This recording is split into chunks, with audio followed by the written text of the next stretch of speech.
Hey there, it's Nick. And it's Leah. Real quick thing before we get going, we are on a break this week. Happy birthday, America. That's right. But we wouldn't leave you empty-handed. So we found the perfect episode from the archives just for you. A thing about Nick and I is that we've never left you empty-handed. We haven't, and we wouldn't. We would never. And this episode is fun. So one of the things we talk about is cream and jam on scones. Just you saying it out loud. Did you see that? My mouth watered a little bit. Yeah, Leah became that emoji. I really did. I literally was the delicious emoji with my mouth just was like, yes. And by the time this episode airs, Leah and I will have just gotten back from London. And I will have taken Leah to her first official afternoon tea. I'm very excited to be officially teed. You know, I did print out for those of you at home, I have a folder when I travel. I like an actual old school. I'm from the 1900s. I want a folder and I'm printing things out. Yeah, red carbon tickets. Absolutely. It was a gluten-free tour of London. Okay. Yes, this will be very interesting if we find enough gluten-free scones for you. They have to exist, Nick. Oh, a good London hotel is not going to leave money on the table. They will absolutely produce gluten-free versions of the scones for you. Yeah, no problem. So that's in this episode. Also, one of my favorite questions, I mean, all the time because it always happens. And actually, for our listeners, I just put this in my horror movie teaser. What do you do when a stranger comments on your food? Because it does happen quite often. It happens so much. And I think a lot of times to women. Yes, yeah. I have rarely had somebody come up to me and comment on something I'm eating, a stranger. Yeah, very rare. Can't actually even think of an occasion. I can think of so many occasions that I want to lay on the floor. So that's in this episode. So we'll be back soon with an all-new episode. But for now, let's start the show. Let's get in it.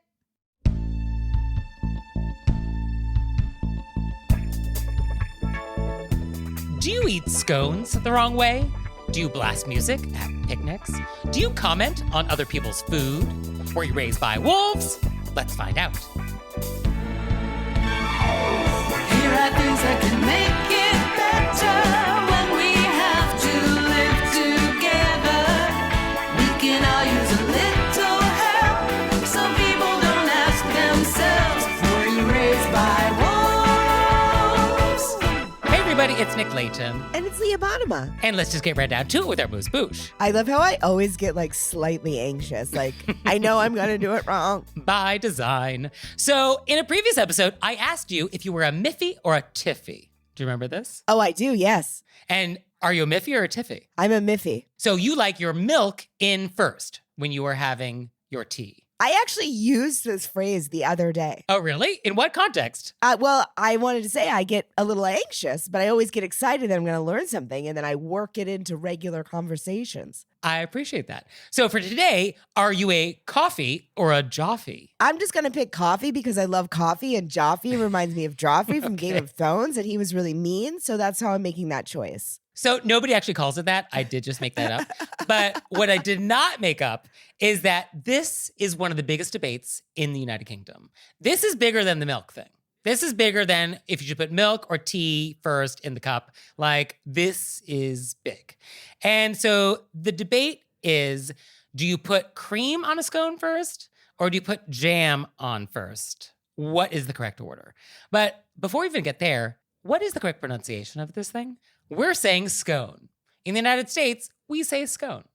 But like, is that correct? I mean, we're Americans. Yes, that is so true. We get to do it our way because that is the basis of how we live our lives. Yeah, that was the whole disagreement we had with them back in the 1700s. Yeah. That was our whole like disagreement with them. So we could take any of their words and change them any way we want to. That's fair, yeah. So I feel very comfortable saying scone. Now, in the UK, you have many people saying scone. And you have many people insisting that that is correct. Now, there are a lot of people that actually do say it this way, and that is true. Queen Elizabeth II, she did say scone. But there are a lot of British people that do say scone. That is also a pronunciation you do hear. So that is also correct. I have seen scone in a lot of my television shows that I watch. Yes, I mean, it is a common British pronunciation. And actually, there's a little rhyme that pops up on the internet. I asked the maid in dulcet tone to order me a buttered scone. The silly girl had been and gone and ordered me a buttered scone. So it has both pronunciations in it. I mean, I don't know what this rhyme is actually supposed to tell us other than its two pronunciations. So scone, scone, whatever it is. But the question is, do you do cream or jam first? And so Joffe is the Cornwall method. In Cornwall, the method is to put jam first and then a dollop of cream on top. And the Cornwall method is what Queen Elizabeth preferred. That was her style. But coffee is the Devon method. And they put the cream on first and then a spoonful of jam on top of that. And so these counties, they're only like 80 miles apart. So it's sort of like the New York City method or the Philly method. And both feel like they're very correct and that their way is the only true and correct way to do it. I mean, both sound very delicious. Yes. I think one thing we do not hear enough about these methods is about practicality. And for me, I do it both ways, but I make a game time viscosity decision. Like, which is easier to spread? Like, is the cream here easier to spread or is the jam?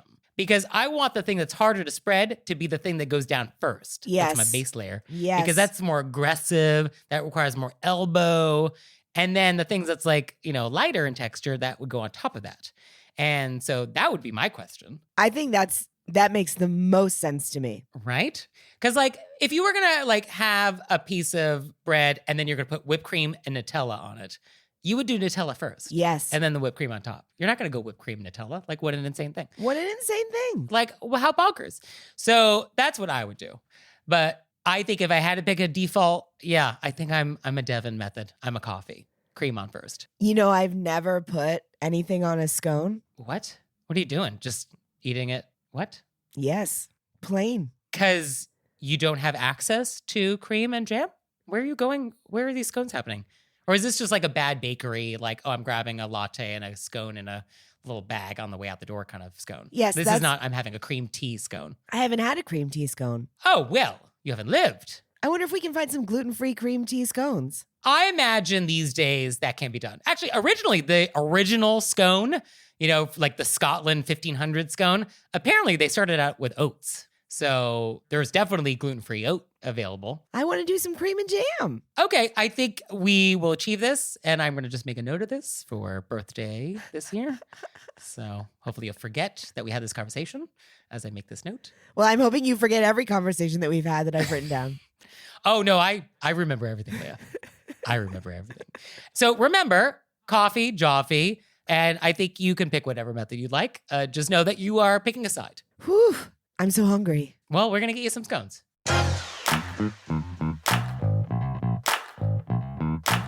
And we're back. And now it's time to go deep. Deep and outside. That's true. So for today's question of etiquette, I want to talk about picnics. So perfect for summer. It's the perfect thing. So how do we feel about picnics in general? I'm not a picnic person. I was feeling like this is kind of like my brunch feeling, which is kind of like, I appreciate that it exists. I understand that people out there really love it. It's not a go-to for me. I was thinking about what it is. I also get the same brunch feeling. And I think it's that I see the beautiful green lawn, people sitting out on their blankets. Maybe they're watching a concert. Maybe they're with friends. They have this basket. I get it. Visually wonderful. Visually wonderful. I think that I don't want to have to pack and carry something. Oh, it's the schlepping. It's just not what I think of as relaxing. I mean, as a guest in a picnic, though, I guess as a guest, you're still bringing stuff to contribute. I'm still bringing Yeah. stuff, and then we're all going to sit on a blanket. I mean, that's not so horrible. But no, I get it. Yeah, I get it. It definitely falls into the it's not a go-to for me. Yeah. But I think if you are going to host a picnic or go to a picnic, here are some things you should think about. I love how we just don't enjoy so many things that we talk about. Yeah, and also so many things that everyone else seems to enjoy. Everybody else loves, and we're like, that seems like a lot. You're like, soft serve ice cream? Boo. No, actually, I love soft serve ice cream. But picnics, I think preparation is key. I think that's like my number one note, which is like, let's be good hosts. Let's make sure our guests have everything they need to be comfortable. Okay, in this scenario, are we hosting a picnic at our backyard? In this scenario, we're doing everything. No, but I mean, I think sometimes people are just picnicking on their own at group events. Oh, I'm doing a self picnic at Tanglewood. Yes, as an example. Oh, okay. Well, then if we're just solo, then I think the rules about being considerate about other people, this applies to you. Yes, it applies. So I think we want to be mindful of like, don't sit up right next to somebody if there's other room to be. You know, it's like at a beach. Yes. When those people like set up their chair right next to you and you're like, there's a mile of beach available. Why are you right here? So I think picnic, same idea, I think picnic and beach has a lot of the same rules. right? Yeah. Music. Let's not be blasting our music. Let's make sure our dog is behaved. And some dogs can't picnic. Let's make that clear. Yeah. And know if your dog is that dog, right?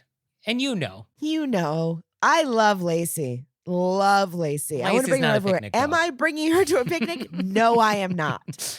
I saw this family was picnicking at Runyon, which is not a place to picnic because it's off-leash dog park. Oh, yeah. And this dog, big dog, puppy, but not in control of itself yet. I didn't see the dog at first. I just heard a man yell, "Look out!"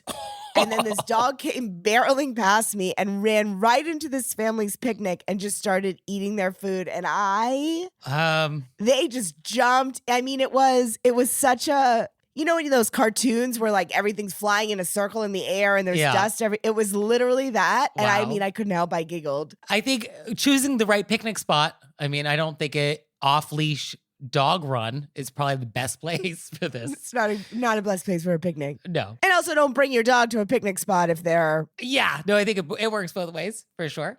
And I think if you're a picnic guest, I think we have to contribute. I think it's nice to bring something. So, you know, ask your host what might be useful. I think you can always bring ice, bring your own blanket to sit on. your own blanket. I think deviled eggs are such a perfect picnic. Oh, actually, on my list, I said bring something that's appropriate and is okay in the hot sun, not eggs. That's so funny. I love a deviled egg at a picnic. Although that's I think maybe what stresses me about picnics because you're like, I got to eat this before it heats up. Yeah. I mean, for me, like I always have a food safety thing in the back of my mind at all times. And so for me, I just look at everything at a picnic. I'm just like, how many more minutes do I have left? Maybe put our eggs under the shade. Okay.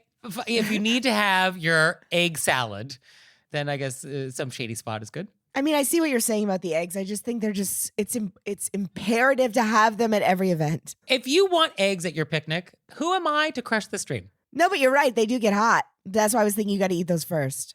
This is why picnics are stressful. Although in terms of food safety, it's sort of like, I feel like there are other things that people bring that actually are probably bigger problems. Shrimp salad. Yeah, ceviche, sushi, Wow. steak Yes. tartare. I don't know. But yes, I think we just want to be mindful of food safety and appropriate items. I mean, like, I don't think we're bringing ice cream unless you've got like a cooler, right? Like there's just some items that just not conducive to picnicking. Also, things that are very messy.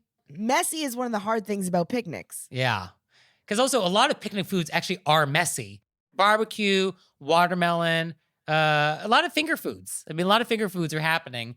Hamburgers. I mean, a lot of things require like, oh, maybe some hand washing afterwards. And you can always do that at a picnic. I think bring a stack of napkins. And I think make sure we pick up so much gets left on the ground. Let's pick it up. Well, yes, I think that's the good note to end on, which is as you're leaving, leave it how you found it, or leave it better than you found it. And I mean, I get it. You have a cute blanket, maybe a little bonnet that matches it. Bonnet. I don't know. I'm I'm picturing you in the prairie. Wow. Well, that's how I think of as picnics. Otherwise, why are we not sitting at a table? Are we pilgrims? I think for me, I love a good beach bonfire at night, which is picnicking. But I think it's the sun. I feel like it's the being out in the sun while I'm eating. I think that's the thing for me. It doesn't do it for me. For me, it's the schlepping. Okay. Well, we all have our things. But you out there, if you enjoy picnics, I think you should definitely have a picnic and just be mindful that other people exist. We're so negative. If you like picnics out there, If you like it. a lot of people really love it. And Most I love people that you do. love it. I would say everybody but Nick and I love picnicking. I like picnics more than I like brunch. I don't know. A brunch has an accessible bathroom where I can go wash my hands anytime I want to. Oh, that's fair. Okay. Yeah. Well, Listen to us. Who are we? We're the old Muppets We are literally in the theater. two old Muppets. Yeah. So picnics. Enjoy that. Enjoy it. And we're back. And now it's time to take some questions from you all in the wilderness. Oh. So our first question is, quote, what is the protocol for smartwatches these days? My wife has specifically asked me not to wear my watch when we visit a certain friend, because if it buzzes and I look at it, our friend thinks it's rude. It does not ring or ding, as I almost always have my phone on silent. I just get a little vibration. Does it mean that I'm bored or disinterested? No, I don't address the message at that time. Now that would be rude. Unless, of course, it's an emergency. What is the etiquette regarding even just looking at your watch for the time? Thoughts? I feel like when you look at something that's not the person you're talking to, Mm-hmm. you don't have to be reading the message. You're still checking your watch. Yeah, you're not giving them your full attention. And it does have the flavor of, I'm not interested, I'm bored, when will this be over? I'm impatient, I don't care about what you're saying, I don't want to be here. It can have this flavor. And yeah, I don't think we want to send that signal. I understand that for you, it doesn't mean that you're bored or disinterested. You're just checking what's coming in. But it does give that vibe. Yeah, because also the equivalent is if you had your phone on the table and a notification came up on your phone and you tapped your phone to look at the phone and see what the notification was, that would also feel rude. I feel like our letter writer wants us to be like, it's not rude because you're not responding. But I do think it just gives that vibe of not exactly what Nick said, not being locked in. Now, even if we did agree with you, your wife has specifically asked you to do something. So unless you have a very compelling reason to decline this request, it would just be better just to go with it. And that's not an etiquette thing. That's just a, we want to help your marriage thing. I feel like you could be like, hey, I'll do this with your friends. With my friends, I'm looking at my watch. Okay, that's a fair compromise. Like, my friends don't mind. We all do it. We're all checking our watches all the time. That's what we do. That's the etiquette in my circle. In fact, it's rude if you don't check your watch. Yeah. So, yes. But in your circle, I'll go with your rules. But I think regular traditional wristwatch, smartwatch, anytime you look at it, you are signaling something to those around you, which is like, I need to know what the time is right now. You're breaking the connection. You're breaking the connection, but you're also saying, I need to know what time it is. Yes. And like, why do you need to know what time it is? And then I'm now speculating as the observer of this gesture. And we understand that that's not what you mean. It's just how it reads. Yes. And, sometimes that's enough. It is what it is. So our next question is, quote, one of my pet peeves is when I'm eating out at a restaurant and someone comments on the amount of food that I order. Specifically, and most recently, I was eating out with 4 friends at a pizza place. This place is known for its unique flavors, and we couldn't decide on just one kind. So we decided to order 2 pizzas because leftover pizza is always good.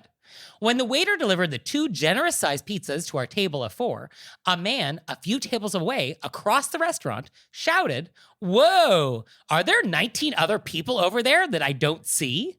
We were all uncomfortable, offended, and annoyed, but we just ignored the comment and laughed it off.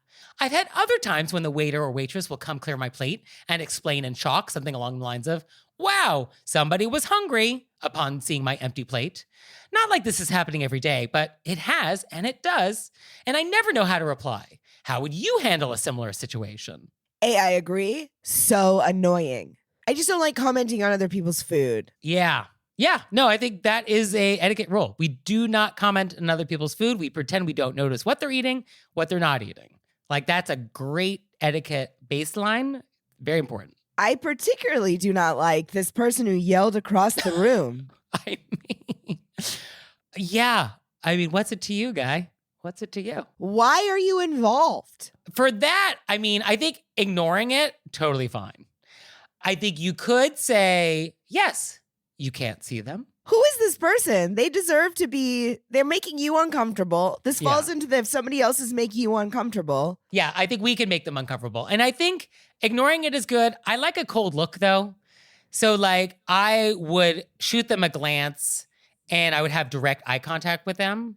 And I would hold that gaze with kind of a blank expression for slightly longer than would be comfortable and normal. just that extra, just little couple seconds where you're like, oh, that's uncomfortable. And then I would just turn my gaze back to my table, say nothing. And I think that sends the signal.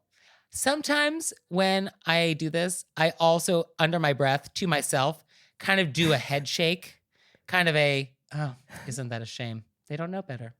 And it's just a very imperceptible little head like, oh, that's disappointing that people like that exist.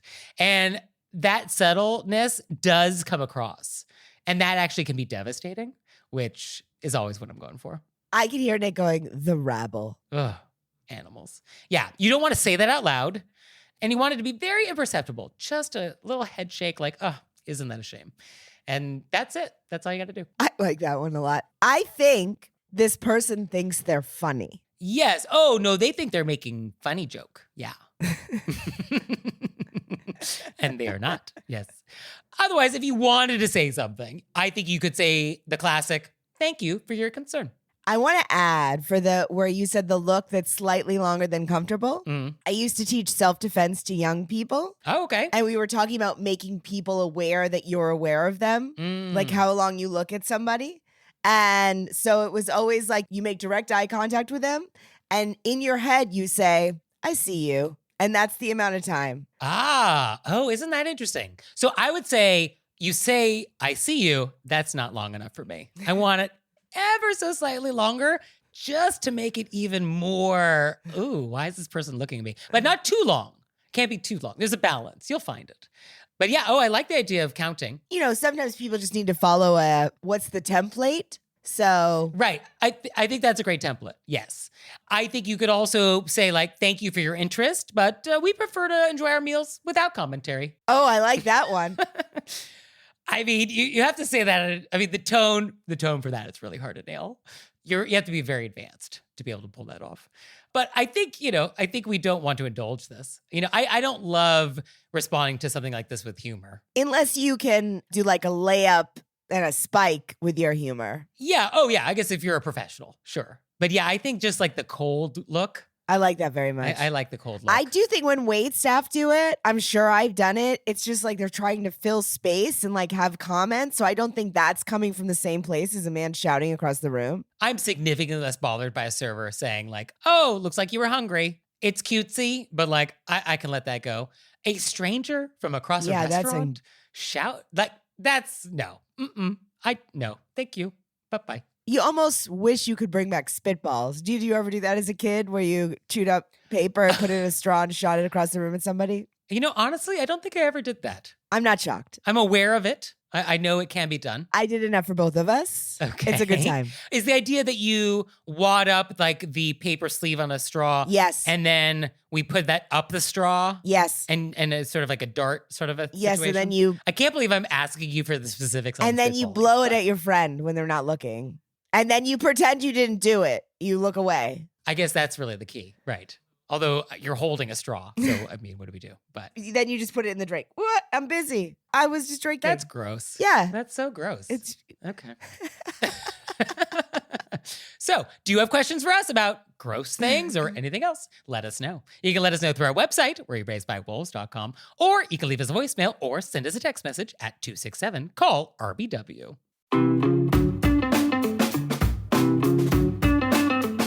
We're back. And now it's time to play a game we like to call Vent or Repent. Vent or Repent. Which is our opportunity to vent about some bad etiquette experience we've had recently, or we can repent for some etiquette faux pas we've committed. So, Leah, would you like to vent or repent? I'm going to repent again. Again? Wow, on a roll.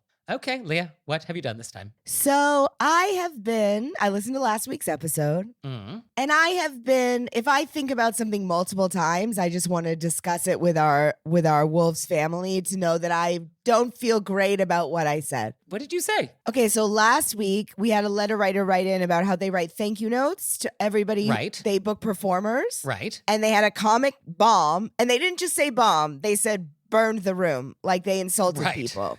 Right. And they wanted to write a thank you note, but they were unsure what to say. Right. I used the word inauthentic. Okay. And it just bothers me because I want to make clear that I don't think our letter writer was inauthentic in that she wanted to be a gracious host. I just meant that if somebody on purpose burned the room, like insulted people, then that was their job. And it would be, you don't need to do that because you both know that that's not what happened. Oh, yeah. No, I get it. No, I think what the letter writer was asking is like, how do I write a thank you note if I am not actually very thankful for the thing that this person did?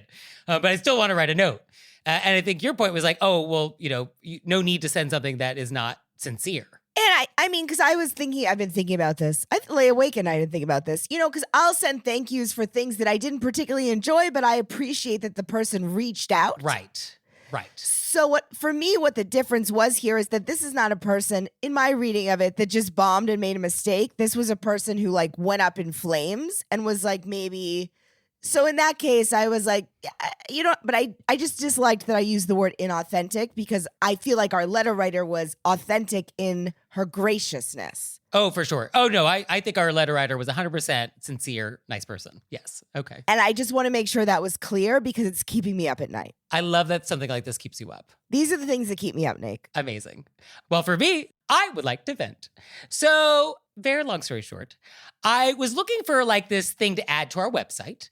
A new thing I've been thinking about, like, oh, wouldn't this be like a fun feature? And I'll be vague because I think it's kind of cool. And so maybe we'll do it at some point. So I was looking for like a plugin that would work. And there's a bunch of different companies out there that make this thing.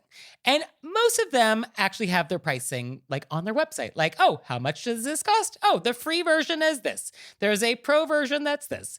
And it just shows on the website. One of these companies has something that like looks pretty good, but they refuse to say what it costs on their website. Okay. This is surprisingly common. And I get it. If there was something that was so custom, we just have to understand your business before we could possibly give you a quote, then okay. I mean, all right, I get that. This is not that though. But I was like, let's give this a whirl. So I go through the whole thing. I click the box to find a time, schedule it. They have like the automated scheduler thing. And it says like purpose of the meeting. So I was like, pricing of your basic tier. And so then we like schedule it. And then it comes through with a Zoom invite. Now I have to like Zoom with you. Isn't that a phone call? Okay. So I was like, oh, it's just getting worse. And so now we have the Zoom. Okay.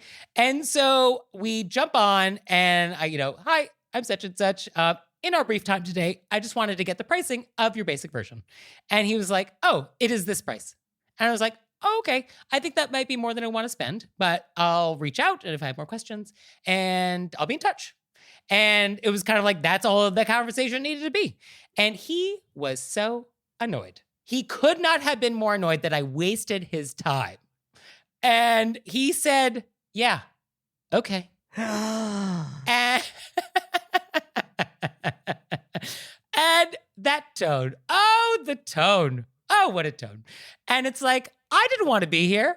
This was not my idea. You made me. He made you do this. Because I guess you have some idea that like, if you can get your little sales talons into me, then you'll be able to like land the deal. And you want to be able to work your magic in a Zoom setting. And so maybe that's what it is for you. I don't know. But he was it was so rude. And it was like, ugh. That is so rude. You jump through hoops. Yeah. So I was like, what is happening here? What is happening here? And so I get that there is a need to actually have like sales calls. I understand that this exists in the world. And okay, that's great. This was not that. And I get, if you did not want public pricing on your website, okay, sure. At least let me email you. Hey, what is it? What's the pricing? And then you email me back. Like, can we do that? But to make me go through all of this and then be mad about it, I don't want to live in that world. Rude. Ew, I'm so angry at him right now. I want to slam the computer shut. Right? Yeah. Okay. That gets a wow. Wow. I know. Yeah. So that's my vent.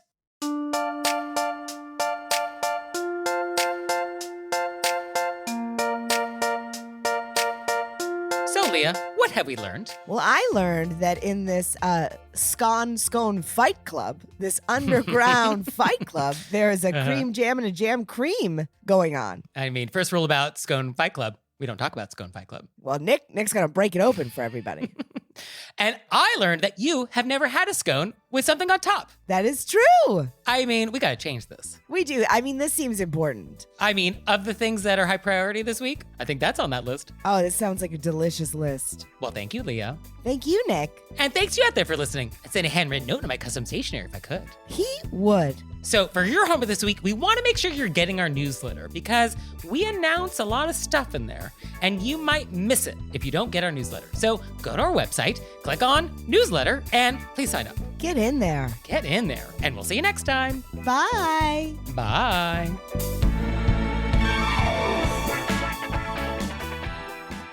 All right, Leah, it's time for Cordials of Kindness, the part of the show that you make us do, but I only give you 30 seconds to do it. Ready, set, go. I would like to send a cordial of kindness out to my friend Helen, who has been talk about etiquette, who's been so helpful to me in sort of the etiquette of entertainment, which I wouldn't know unless I did it wrong. I feel like a lot of these things are like trial and error. You show up at these places, you don't know what you're supposed to do. And she has just really been so helpful and wonderful in sharing her knowledge and experiences. And I can't even say how much I appreciate it. I mean, first we have the luggage rack. Now we have this. I mean, it's just a lot of knowledge happening. I really have a lot of wonderful friends who are You just do. changing my life every moment. And what am I doing over here? I don't know, but I do want to say that when you said, all right, Leah, that felt like years of backed up, all right, Leah. I as I was saying it, it did sound particularly labored today. It did. felt really, really like you meant it so deeply. Like Well- you're the Al Pacino of all right, Leahs. And for me, though, I do have a nice review we just got from Australia, which is, quote, "Once a week is just not enough. I'm back at the beginning listening to the whole lot again. Nick and Leah are such fun and have a wonderful dynamic together. It's such a treat to have found this podcast." That is so nice. Isn't that nice? I mean, this really does make my day when I get nice reviews coming through my email. So if you would like to make our day, please leave us a nice review wherever you listen to this podcast. We would love it. And thank you so much for leaving that lovely review. Yes, thanks to Australia. We really appreciate it.